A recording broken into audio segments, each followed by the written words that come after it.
And a very good afternoon to you, or good evening, should I say. My name is Saira. You're listening to the Modern Mystic Radio Show on A1R Psychic Radio, the world's #1 psychic radio network. And it's with my greatest pleasure that I am not alone today. I have a fantastic guest with me. She's an international clairvoyant medium, a very prominent figure in the psychic industry. And I'm going to welcome her straight in. Her name's Nina Ashby. Hi, Nina. How are you? Fine, Sarah. I'm very happy to be here on Modern Mystic. And here in the UK, it's rather early in the morning. So I'm happy to be with you all here in the United States. And for those late night people who are still up. Yeah, those early birds as well. Yes. So thank you so much for coming on to the show. It's a great pleasure. I'm just going to ask you a few questions, really, to get us going, really about your psychic work. So if you could tell me a little bit about how you work. Okay, well, my first gift is working with color and auras, and I've been seeing auras since I was a child, so that was the first kind of entry into the psychic world. But in order to find out about what I was seeing and being able to interpret what I was seeing, I studied many, many different disciplines. So I learned how to be a clairvoyant. So clairvoyance is actually, one could say that aura reading is a form of clairvoyance. So it's my ability to perceive through sight. But I also am clairsentient. I've got all the psychic gifts except clairaudience. I don't get anybody whispering in my ear, but I can do mediumship. And if they want to come through, they come through, but it's not my primary gift. I also read cards. I do palmistry. I do graphology. I work with astrology a little bit. So numerology. I know a lot of ologies. But basically, what I do is I tune into the person. And I begin to give them what I perceive around them. So if people want to call in today, I'm really happy to give some readings and demonstrate, what I do. And what I'll do is give a little bit of aura. I'll choose a card, for them. And then I will do some digging into their energy field, basically. Oh, fantastic. So tell us a little bit about, you mentioned that you first started off by seeing auras. Tell us a little bit about how you actually saw them, what they looked like, just to give an idea. Maybe we've got some people out there that also can, are able to see things, but perhaps not able to sort of put it into any kind of context. Right. Well, the aura is the energy field that surrounds us, and there are many different layers to the aura, but the visible aura with the psychic eye is like a cloud of color around people. So one could say I might be hallucinating color around people and objects and trees and every living thing I see color. I see the energies moving. And people's auras have a particular shape, and there's a notional norm to that shape. Of course, I then look at where there may be indentations or areas of the aura that don't seem as dense, or that they're moving, or they look darker or grayer, or where there's changes in color. I see the chakras, which are always churning out energy, and look at how they're operating. And the aura is a very beautiful cloud of color. And you can tell a great deal about somebody by looking at their aura. You can tell them very deep things by seeing the colors in their aura, because even when you see them, you're also picking up other information. You're picking up feelings. You're picking up like images that are stored within those colored clouds associated with the chakras. So people's stories, people's lives, things that are happening, things that have happened, things that are happening, and also the trends of things that will or could happen potentially in somebody's life. Because I'm sure you know that, and I'm every week say this, is that we have the ability to, we create our life, we create our energy field, and we can change, we can recreate it, and we can change our destiny through the choices that we make. So readings that I give are very empowering, they're very positive, because even if you see difficult things in life, they are the agents for change and understanding. So does the aura change significantly as you're looking at it? Is it a shifting, moving kind of energy, or do you find that it is kind of stationary for you? Well, auras are a reflection of people, so there are things that don't move very much. In other words, those things, those parts of ourselves that are fairly fixed and habitual. Then there are things, then there are the moment-to-moment thoughts and feelings that we all have, and that's more dynamic part of the aura. And when people interact with other people, I see the connections, like the fronds of energy that connect with other people's auras and mix and change, and how that affects the chakras. So I'd say that auras have colors that change, but in differing kinds of ways, because it's not just a simple rainbow around somebody, it's something that's 4 or 5 dimensional. Mm-hmm. And you also do Akashic record readings, is that right? That's correct. So when one reads the aura, there's lots of different levels or vibrational frequencies that one can go to get information.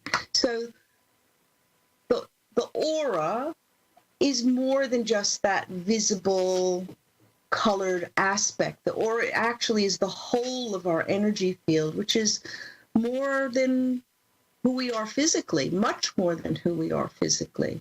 And it stores information at many different levels. So you've got your sort of your personality body, which is that colored aura, and you've got, and those are what I call your current files. So things that are happening now, or things that have happened in the past that are triggered now. And then you have the upper astral field, which is more the mental plane body, which is what I call the back files. So it's the things you don't dig into very frequently, but we can pull data or information from that through memory, through dreams, etc. And then you have the higher level bodies, which relate much more to one's soul pathway and pattern. And of course, those are reflected in the lower layers, but to work at that higher vibrational frequency, what I do is I move my own awareness up to that part of that person's energy, and then I can read what they were in past lives, how that perhaps relationships that are going on now, what they meant in those past lives to now. So it's a kind of a reading that one can do at that level, but one can also do healing at that level too, because it's a very active level. It's like a bigger cloud where things are more dynamic because the vibrational frequency is higher. We are electromagnetic beings, and we are actually able to make change at every level of who we are. Okay, fantastic. So just tell us a little bit about how you first entered the whole sort of psychic reading arena. So when did you sort of go from obviously seeing and experiencing auras and having spiritual experiences as a child into actually using that to enable you to help other people? Well, it was a very long process because it wasn't acceptable in my family. So I had to just shut myself down and find a way to deal with that. So I decided I was very artistic, and color, of course, excited me so much. And so what I did was I became an artist, and I studied to be an artist. And that's what I did. So it was an acceptable form of being able to express what I was seeing and feeling and doing out there in the world.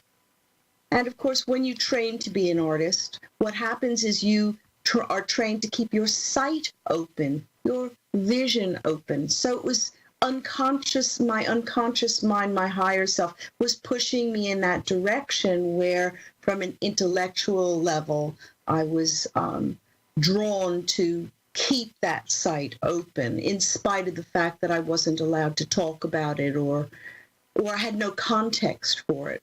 But I became in my teens very interested in yoga and meditation and astrology. And I started, to keep a long story short, what I did was over a period of 15 years while I was a professional artist and medical secretary, I studied everything I could get my hands on. I studied, I was nuts. My friends would say to me, why are you studying this? So I studied psychology. I studied every form of divination. I studied vibrational healing and vibrational medicine. And then I decided to change my profession, and I became a massage therapist. And when one works with the body, you're in touch with the etheric field, which is the electromagnetic body, and my psychic abilities went much more clearly.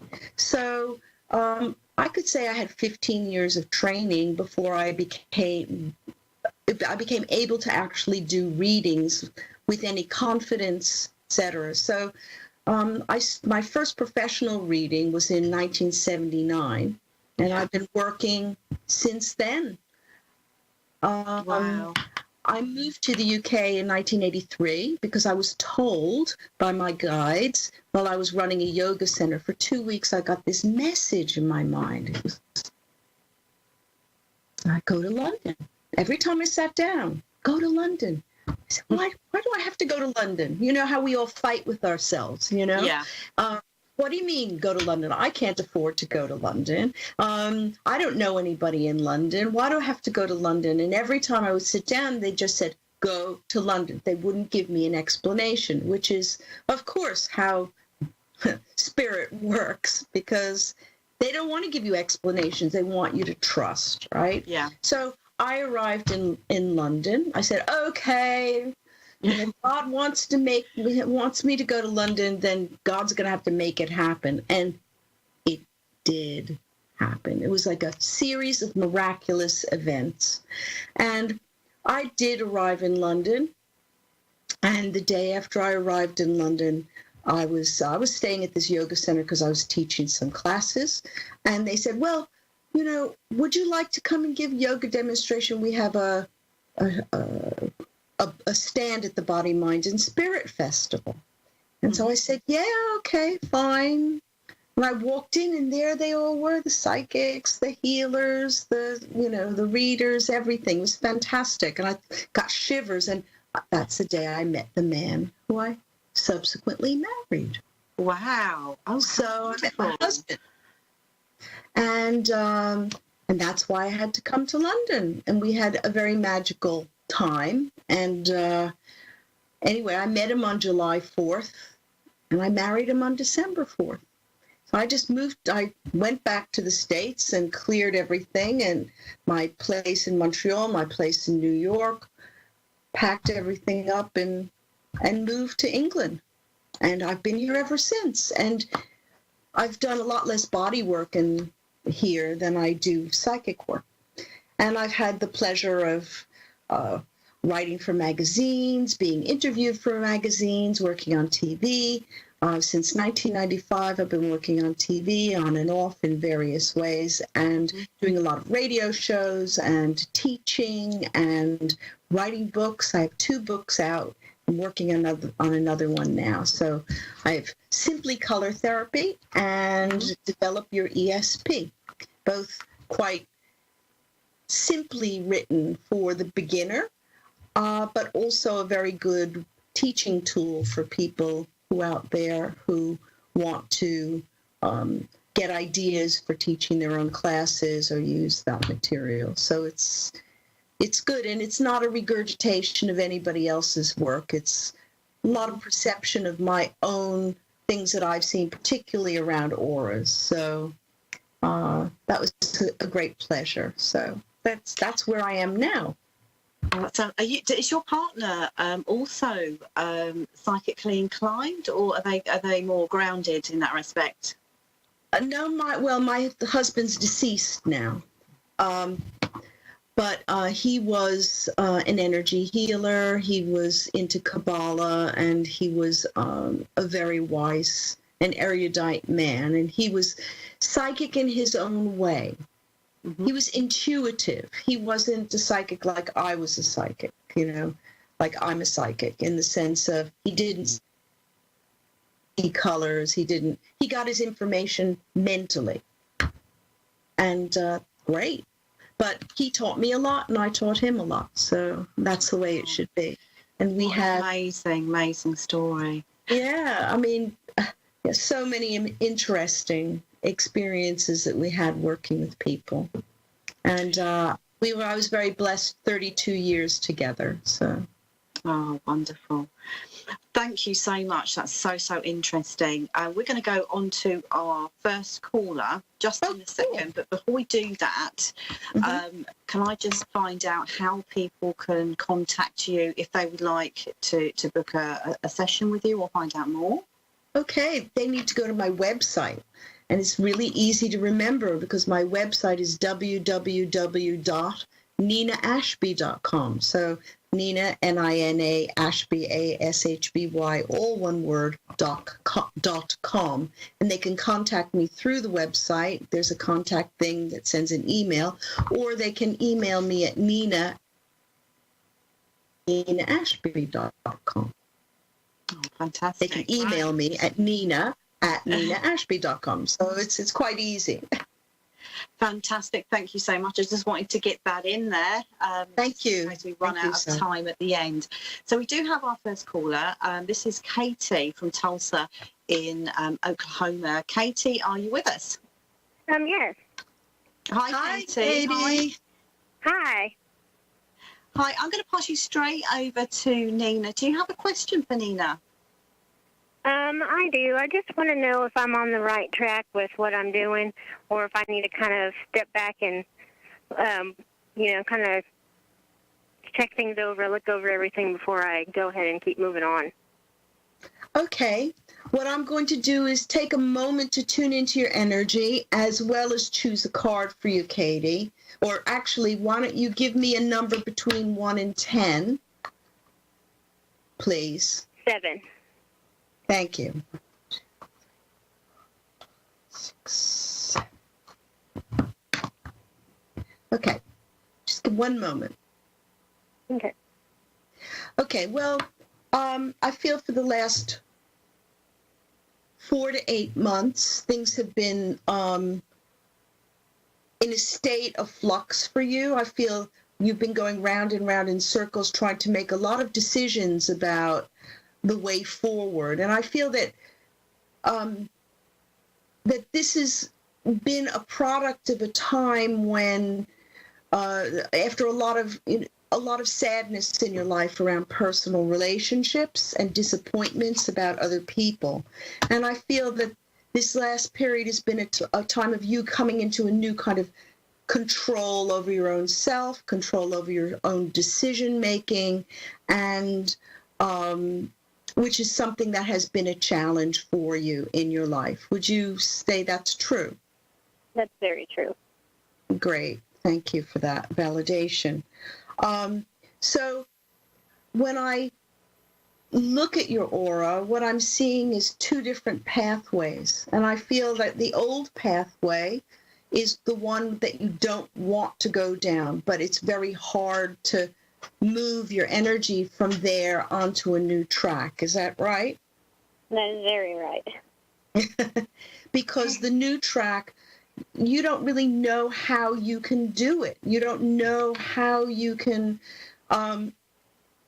find the way to get the finance, to take the time, to leave the things that are secure for you in order to find this new way forward. And I get this idea of having to study something or learn some new skills in order to actuate this new pathway. Is that true?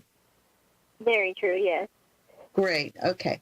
So what I'm seeing also about your character and nature, Katie, is your dominant energy color of your aura is a blue color. And it's kind of sky blue color. And what this means is that you're an all or nothing type of person. So everybody's dominant aura color will describe their personality traits, their challenges, and their great abilities. So your best abilities, you're great for organizing other people. You're great at being able to respond to other people's needs. And that's a great gift, and it's a great flaw, because sometimes you're much too into the pleasing mode, and then you have had trouble prioritizing yourself. So that's the kind of feeling that, you're trying to get past right now. Yes. And yes, blue people have trouble with decision making because they need to be right, they need to be perfect, they're frightened of taking risks, etc. So, but you're great at organizing other people. So any kind of, things about strategizing, you're very creative. You want to do something that's more about helping other people too, because I feel you've been doing something that's very boring just because you fell into it and that, you stayed there because it was bread and butter, correct? Correct. Okay. Well, I'm going to tell you what you want to do is totally down the right track for you. And you need to take a deep breath and take that risk to go forward, because every time you think about going back to doing what you were doing, you get sick. Okay? You get sick to your stomach. I'm not telling you you make yourself ill, but it's almost like, you get that feeling in your gut. It's like, or you become completely demotivated. So the only thing to motivate you is to go in that new direction. So I want to say, take the risk, go for it. I feel the next 3 weeks, it's almost with you now. The next 3 weeks is a key to organizing yourself, doing some research. Stop being in your head and get out there and do the research you need to do in order to begin to make this happen. And as you begin to commit, your energy is going to flow and you're going to find the way forward. You don't have to see how you're going to get there. You just have to believe you can get there. And you will. Because that's also part of the law of attraction, which you're studying too, right? Yes, thank you so much. You're very welcome. Bless you. Wow, thank you so much. I really, really appreciate that. Really, really helps me a lot. Thank you, Katie. Thank you. Oh, thank you so much. And off she goes. And thank you, Nina. That was absolutely amazing. I just wish I had another couple of hours with you. I've got so many Well, you can have me on again sometime. Oh, that would be amazing. That would be amazing. Just quickly, before we finish up, is there anything sort of like major that you've got coming up? Anything new that you'd like to talk about or mention tonight? Okay, well, if anybody in the UK is listening, and whether they're listening to the recording, I write for Spirit and Destiny magazine. They're crystals, questions and answers, so have a look out for that.